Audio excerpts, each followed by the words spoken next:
Morning Burundi. Uburundi burakeye. Turabaha ikaze muri burakeye kuri uyu wa kabiri aho tugiye kugaruka ku makuru yazindutse aravugwa hirya no hino. Amakuru tukaba tugiye kuyahera mu makuru avugwa mu ntamba mu rugamba. Icizere ngo ni cyose mu ntamba mu rugamba inyuma yuko biteguriye neza urukino rugiye kubahuza na Senegal. Senegal isanzwe yaratsinze Burundi igisindo kimwe kubusa mu rukino rwa mbere, bakaba bagiye guhura mu rukino rwa nyuma rwo muri aya matsinda aho Burundi bwiteguye neza. Umumenyereza w'intamba mu rugamba mushasha Patrick Sangwa atari yarakinye na Senegal kuko urukino baheruka gukina rwatojwe n'umumenyereza aheruka kugenda Etienne Ndayiragije.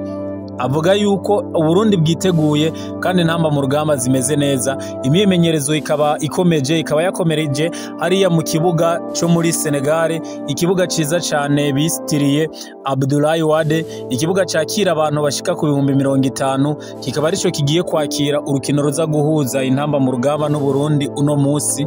Intamba mu rugamba rero zifise umugambi wo kwihora, zifise umugambi wo kugira ngo zihorere kuko zivuga yuko intamba mu rugamba zarenganijwe, ndetse nkuko twagiye turabashikiriza ishyirahamwe ry'umupira w'amaguru mu Burundi FFB rikaba ryaritwaye inyuma y'urukino rwahuje intamba mu rugamba na Senegal.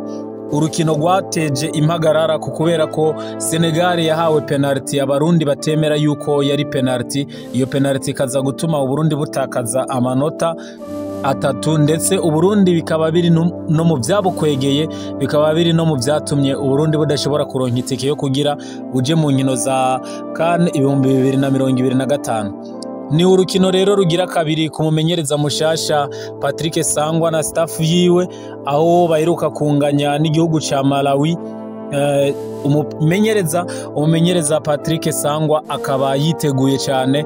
Abantu benshi rero bakaba biteze kuraba yitwara gute ku rukino rw'uwo wa kabiri, kuko ku rukino rwa mbere benshi bakaba bavuga bati uyu yariko aramenyera umugwi, uyu niho yaragitora umugwi, ntiyari bwamenyere neza, ariko biteze neza yuko ku rukino rwa kabiri aza kwerekana urukino rwiza, ndetse abakinyi benshi bariteguye cyane. Mu myimenyerezo ihagarariwe kandi n'umuyobozi w'ishyirahamwe ry'umupira w'amaguru mu Burundi FFB ariwe Alexandre Muyenge, ari hariya muri Senegal aho ashishikara gushigikira abakinyi b'intamba mu rugamba, yongera ashigikira umumenyereza mushasha na staff yiwe kugira ngo bitegurire zino nkino neza, ndetse barabe yuko Uburundi bushobora kugira icizere cyo kuzitwara neza mu mahiganwa azokurikira, ndetse yuko umumenyereza mushasha Patrick Sangwa ashobora kuronka buri kimwe cyose akeneye kugira ngo amenyereze uyu mugwi w'intamba mu rugamba neza, kugira ngo uyu mugwi w'intamba mu rugamba wongere uzanire umunezero abarundi benshi. Ni urukino rero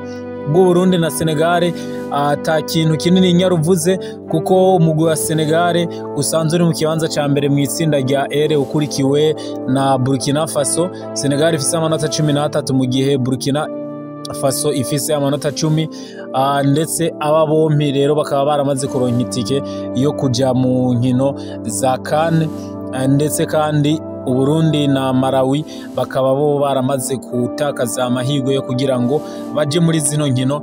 Ni urukino rero abarundi biteze gusa kubona ingene umumenyereza mushasha Patrick Sangwa za kwitwara, ndetse no kubona ingene intamba mu rugamba ziza kwitwara zimenyerezwa na Patrick Sangwa hamwe na staff yiwe. Ndetse rero abarundi benshi bakaba bakeneye uwo munezero, bakeneye cyane cyane yuko uyu mumenyereza abihorera, umumenyereza abazanira insinzi, na cyane cyane yuko ari umumenyereza biteze ko byinshi, kuko yamenyesheje yuko aje kugerageza kugira ngo intamba zongere zigarukane icubahiro, zongere zigarukane umunezero mu bakunzi bazo mu Barundi, ndetse nkuko vyahoze igihe intamba mu rugamba zironka uburenganzira bwo gukina CAN, ndetse n'igihe intamba mu rugamba zija zironka amatike yo kuja mu mahiganwa akomakomeye. Aho intamba mu rugamba rero zimaze igihe kinini ziriko zirahiganwa, ariko intamba mu rugamba zitariko ziratsinda kenshi, ndetse kuri uyu mwaka kuri inshuro rero umumenyereza mushasha Patrick Sangwa akaba yitezwe cyane gose. Naho kuraba rero Uburundi buza gutsinda bingahe, mbega Uburundi buraza gutsinda canke buraza kunganya, Uburundi buraza gutsindwa, biza kugenda gute, Uburundi buza kwitwara gute? Mutubwire namwe muri commentaire ingene mubona yuko intamba mu rugamba uru rukino ziza kwitwara. ngo Uburundi ntibucisemba busaba imfashanyo. Uburundi ubu ngo si igihugu cisemba, ngo ntibuciyemera yuko bugirirwa impuhwe canke imfashanyo mu iterambere. Ivyo bishikirizwa n'umushikiranganji ajejwe imigenderanire y'Uburundi n'amakungu Albert Shingiro mu birori vyo kwibuka umwami w'Ababirigi vyabaye kuri uyu wa gatanu igerekerezo rya 15 Munyonyo 2024, aho uwo mushikiranganji yamenyesheje yuko Uburundi ubu ari igihugu kitagishaka yuko barinda kukigirira impuhwe, kitagikangwa yuko abakigirira impuhwe kugira ngo bagihe imfashanyo kugira citeze imbere, ahubwo amenyesha yuko inyuma y'ibihuhusi hakaza izuba.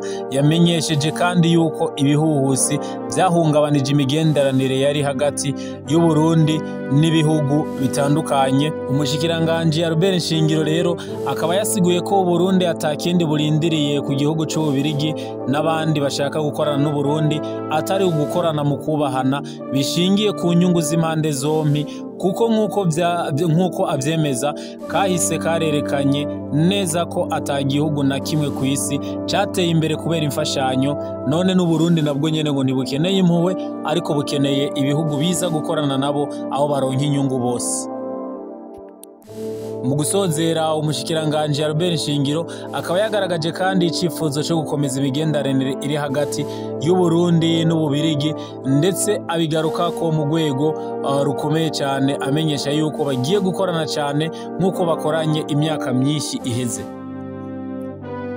Hariya mu ntara ya Ngozi naho havugwa urwaruka rwinshi rwahagurukiye kuja gukorera mu bihugu duhana imbibe, aho urwo rwaruka ruguma rugenda gusaba impapuro z'inzira za murekarengane laissez-passer, na cyane cyane ngo n'urwaruka rwo mu makomine ya Nyamurenza, Marangara, Mwumba, Kiremba, aho hava urwaruka rwinshi rukunda kuja gukorera mu bihugu duhana imbibe Uganda, Kenya na Tanzania. Benshi muri abo bakaba ari abasore n'abagabo bafise imyaka iri hagati ya 18 na 40, bakora begeranya amafaranga menshi cyane yo kugira ngo bagende kurondera impapuro z'inzira laissez-passer, kugira ngo bajabuke kurondera amafaranga muri ivyo bihugu. Ku mabanki rero aho batanga amafaranga yo kugira ngo barondere izo mpapuro z'inzira, imirongo aho ngo usanga ari miremire, ndetse ku biro bitanga impapuro z'inzira laissez-passer na passport bavuga yuko ku munsi bakira abababa 115 baje gusaba uburenganzira bwo kujabuka imbibe. Abo bose rero bakaba bajabuka mu bihugu duhana imbibe aho bagiye kurondera amafaranga azobeshaho imiryango yabo, ndetse bagiye kurondera kugira ngo nabo baze bubake imigambi izobateza imbere hano mu gihugu c'Uburundi. Amakuru tuyabandanirize hanze y'umugabane wa Afrika, aho umuyobozi w'igihugu ca Ukraine Vladimir Zelensky amenyesha yuko anezerewe cyane no kuba Leta Zunze Ubumwe za Amerika zaramwemereye yuko ashobora kurasa Uburusiya akoresheje amabombe arasa kure y'Abanyamerika, ariko hagati aho Uburusiya bukaba burahira bukarengwa yuko hamwe Ukraine yo kwihenda igahirahira ikarasa mu Burusiya yuko bazotanga inyishu kandi iremereye, yuko nabo bazihora mu vy'ukuri kuko bazoba bateye. Abantu benshi rero ibihugu byinshi bikaba bihangayikishijwe n'iyo ngingo, ndetse bakavuga yuko bishobora gutuma Uburusiya buhava bukora ibara ry'uko bushobora gukoresha ibigwanisho ruhonyanganda. Ni mu gihe kandi Uburusiya bushishikara gutera cyane muri Ukraine, bushishikara gutera amabombe menshi cyane ku mugwa mukuru wa Ukraine Kiev, aho uno munsi bazindukiye ku mabombe menshi cyane, bakaba bazindutse babona amabombe menshi ategwa aho binyigije mu mahangara. Ayo mabombe menshi akaba yahitanye ibikorwa bikomakomeye rusangi, na cyane cyane ibikorwa by'umuyaga nkuba n'amazi, kuko Uburusiya buba bukeneye gukupa amazi n'amatara nk'uko bagiye barabikora mu bihe biheze, kugira ngo bace intege Ukraine, bace intege abanya-Ukraine muri ino ntambara bariko baragwana. Ndetse no ku ruhande aho bariko baragwana mu gisagara ca Donetsk, aho Uburusiya bukamenyesha yuko bushishikara kuguma bufata ibice bitari bike byo muri ico gisagara, ndetse abanya-Ukraine bakaba batera basubira inyuma cyane. Muri ico gihe bakaba barindiriye cyane ico bazokoresha ivyo bigwanisho bahawe na Leta Zunze Ubumwe za Amerika kugira ngo barase ku Burusiya, ndetse barabe yuko Uburusiya nabwo bubuca intege. umwungere mukuru w'ishengero katolika ku isi yose papa akamenyesha yuko ababaje cyane ahangayikishije cyane n'ibiriko bibera mu bihugu vya Libani na Palestine, aho Israeli yateye ibitero ivuga yuko iri kiragwana n'imigwi y'iterabwoba iri muri ibi bihugu, ndetse papa akavuga yuko Israeli ikwiye gukorwa kw'amatohoza kugira ngo batohoze ivyaha iri kirakora, ivyaha yagereranije n'ivyaha vy'ihonyabwoko, kuko avuga yuko Israeli iri kirica abantu b'inzirakarengane. Rero umwungere mukuru w'ishengero katolika agasaba yuko hokorwa amatohoza, hanyuma Israeli basanze yagirijwe n'ivyo vyaha, basanze ivyaha biyagira bakayifatira ibihano, agasaba yuko iyi ntambara yohagarara, agasaba yuko ubu bwicanyi canke bino bitero biriko biraba vyohagara mu maguru masha, kuko biriko bihitana abana b'Imana kandi biriko bihitana abataco babifisemwo inyungu. Morning Burundi, Uburundi burakeye.